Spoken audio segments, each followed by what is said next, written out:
Well, good evening or good morning, everyone, depending on when you're watching this. It's a Saturday night sports algorithm recap here on November 13th, 2021. I'm exhausted. Exhausted. I helped a friend move just like a couple miles, but everything, trucks, trailers, freaking. I didn't pick up too much because I'm a wuss. But I did a lot of, moving stuff back and forth. I'm exhausted. I didn't watch any sports whatsoever. I was packing up dishes in cardboard boxes, doing that kind of stuff. So I don't know what happened, but we are going to talk about hockey and we're going to have a long talk about college basketball because I did review what's going on in the algorithm today and it requires a lot of discussion. I'm so tired. All right, that's okay. We're going to get some sleep after this and we'll wake up fresh. Now, so hockey, so far it's 5-8. There's some games that are not over yet or early in the Vancouver Vegas game, whatever. Point is, not winning, not surprised. Now, here's what I actually want to look at because I realized about how much time I want to spend on hockey every day. Is I want to look and I want to see, did the underdog strategy work today? The underdog strategy is the most simple thing you could ever think of. It's take a look at the two teams, and if one of the teams has a line that's green and better than better than 105 or 110, like considerably better than even 100, then you should basically always take it. That's the only thing I care about right now because I've heard from people, from a man I trust, that is the way to bet on hockey. So let's find out how it did today in a huge slate of 13 games. You have to have an odd number of wins and losses, right, in 13 games. So let's see. Well, here's an underdog, New Jersey. They won. The algorithm said, no, I'm sorry, they lost. They lost 5-2. So that's a loser. All right. So you lose one. The algorithm was also wrong and thought New Jersey was going to win as an underdog. So terrible all around. Toronto and Buffalo. Nope. Buffalo does not win. So that's 0-2. Toronto, as expected, wins. Pittsburgh and Ottawa. Ottawa does win. So now all of a sudden you're 1-2 and you got the 0.38 extra. So even though you lost 2, now all of a sudden you win 1.38. So now you're only down 0.62 overall. Right? You're down 62 cents if we did $1 on every game or whatever. So you're down 62 cents. Ottawa wins. Montreal and Detroit. You would have taken Montreal. You would have lost. So now you're down $1.62. Okay, keep going. You wouldn't have bet this Florida game because it wasn't better than 105 or 110. So, and you wouldn't even have bet, actually you wouldn't have bet this 108 probably. It's not enough. So maybe you wouldn't even lose that actually under my under. If you cut this off at more than plus 110, which is really what, well, I say plus 115 really. If you can't be more than plus 115, you don't bet it. So in that case, assume you don't bet that, don't bet this either. Because that's very reasonable. You're still down 62 cents. Algorithm gets this game right with Detroit. Algorithm doesn't get this game right where Tampa Bay beats Florida in a close game. I'm sure that was a good game. All right. So now here you would bet Columbus, and you would have lost. So now you're down $1.62. And the algorithm had Columbus too. Algorithm sucks today. Wow. LA and Winnipeg would have taken LA, and LA would have lost. So now you're down $2.62. St. Louis and Carolina, you would have taken St. Louis, and St. Louis would have lost. Now you're just getting crushed. You have Arizona, that's losing. Philly and Dallas, losing. All right, yeah, well, you know what? Favorites won today. That's what I learned today. And this game's still going on, and you're not going to win there, probably. This game you would probably win with Vancouver, and you'll probably lose with Seattle, actually, down there against Minnesota. But you wouldn't have bet it. It's only plus 104.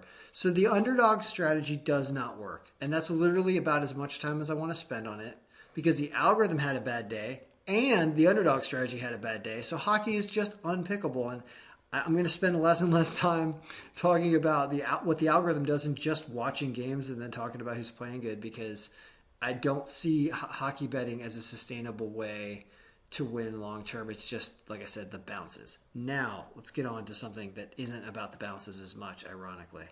That is NCAA. So, okay, there's 50-something games today.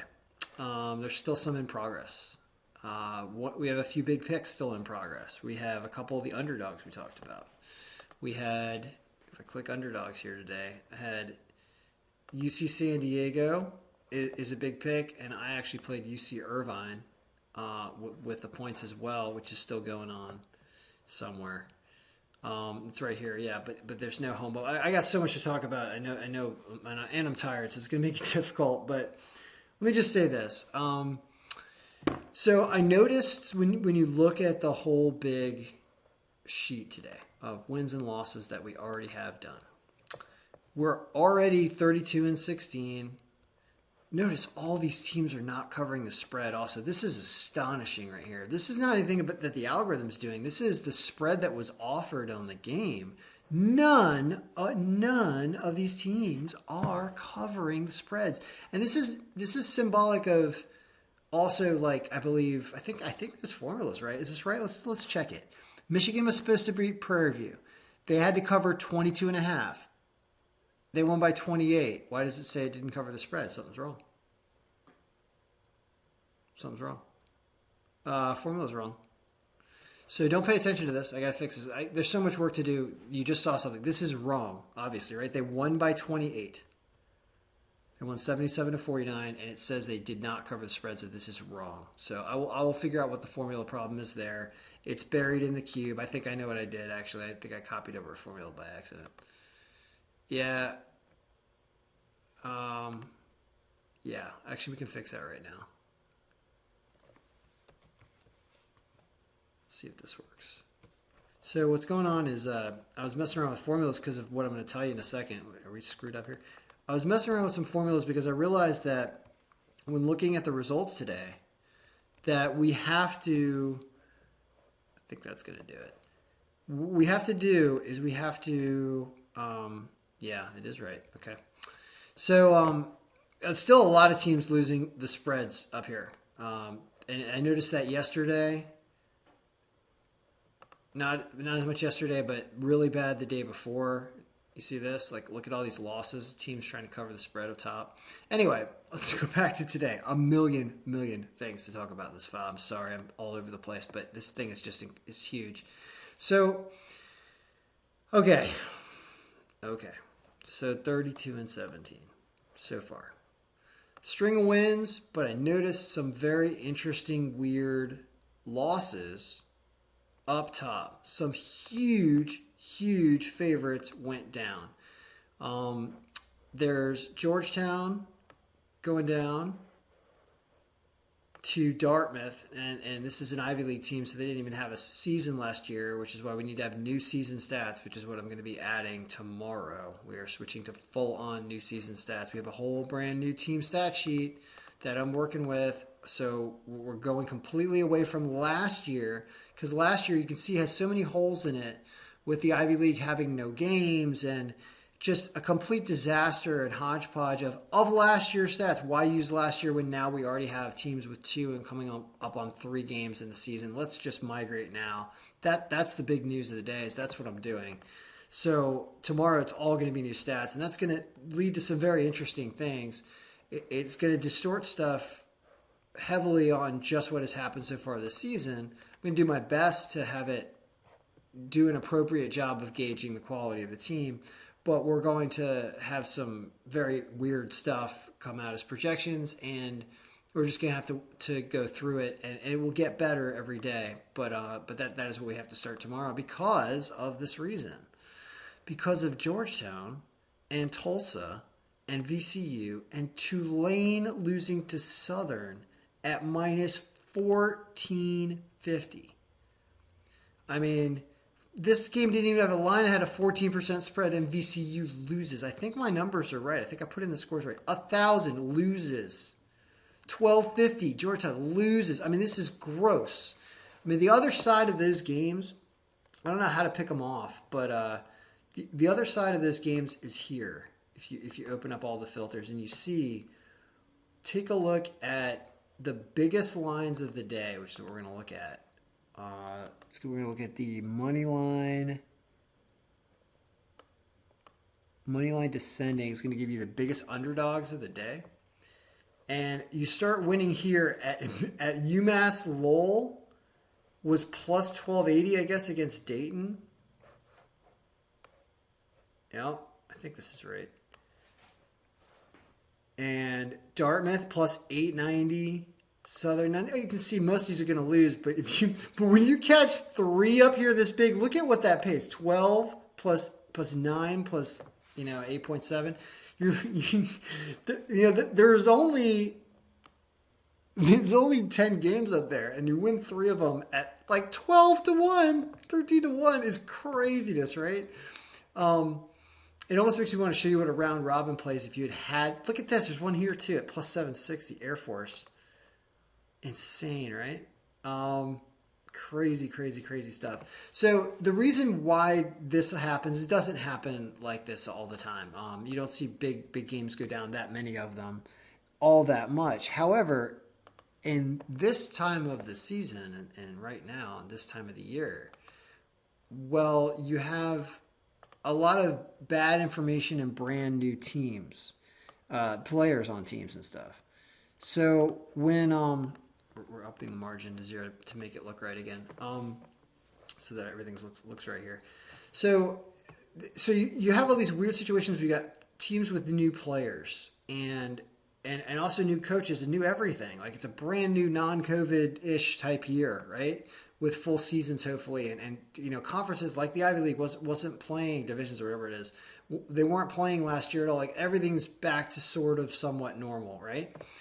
Well, as we bring in the new stats and I grab only new player stats and prune everybody else out, because right now we have current year stats and I have all the players from last year. These people have graduated. These people are working jobs or not working jobs. Who knows what they're doing? They're no longer in school and they're still in our projections. That's got to stop. And it's clear that from today's results, not only us here, but also the odds makers had a terrible time trying to figure out who these teams are right now, because I mean, you look at these lines and you're like, oh my God, wow, and anyway, so well, how did we do? What's going on, right?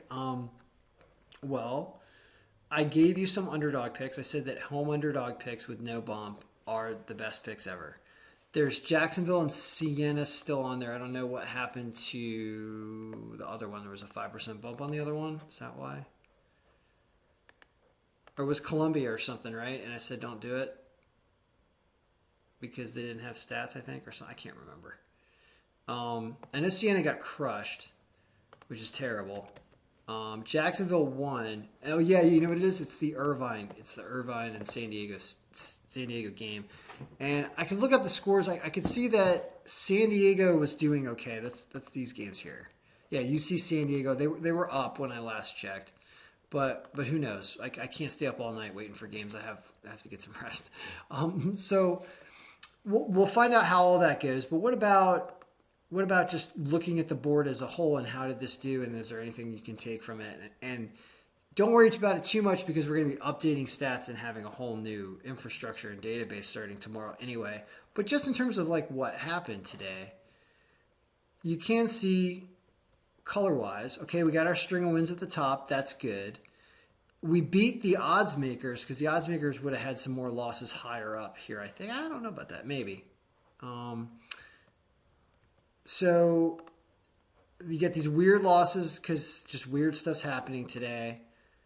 Weird. And then I always like to see strips of interesting information. So here we have a strip of wins, way down with pretty low margins, like 5%. We have no home bump, no bump right now. This is just a flat comparison without any home bump. You can see that in these 4 wins, 3 of those teams are home teams. That starts to make sense. And down here with 5 of these losses, 4 of these teams are away teams. Okay. Let's look at just our home teams today to get a gauge of how they've been doing. Our home teams are 25-10. Weird chunk of losses right here. Spotty otherwise, which is symbolic of an algorithm that's not doing all that great down there, which makes sense because we don't have current season stats totally in there yet. How about the away team? We win at the top. So everything with a margin above 20, like I always say 20 is the cutoff, wins. Now that's good because if the margin's above 20 and they win, that's good.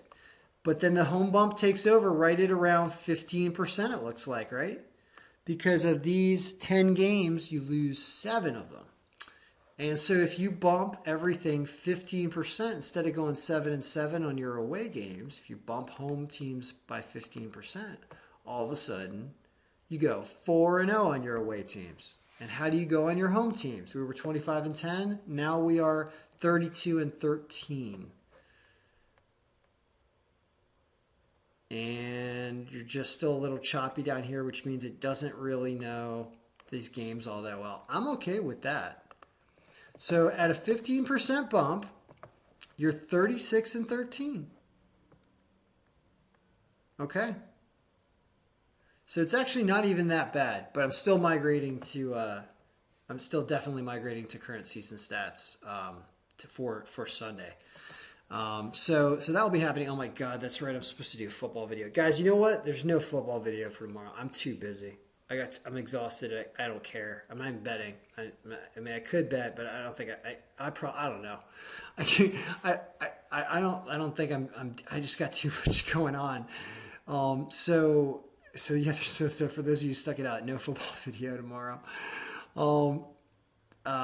There will be a college basketball video though, because I'll have to show you what the look is with the brand new stats. There's so much going on. I'm sorry. I'm so tired. All right. So, hopefully Irvine wins. Hopefully San Diego wins. Hopefully I get some rest and we get an update tomorrow morning. If you like the work I'm doing and you want more of this and you're putting this out for free and everything else, you can still pay me even though I'm putting it out for free. Check the links on stuff. You'll see there's ways to pay me. All right. Good luck, everybody. May all your picks be winning and may you all be getting some rest and watching some football tomorrow.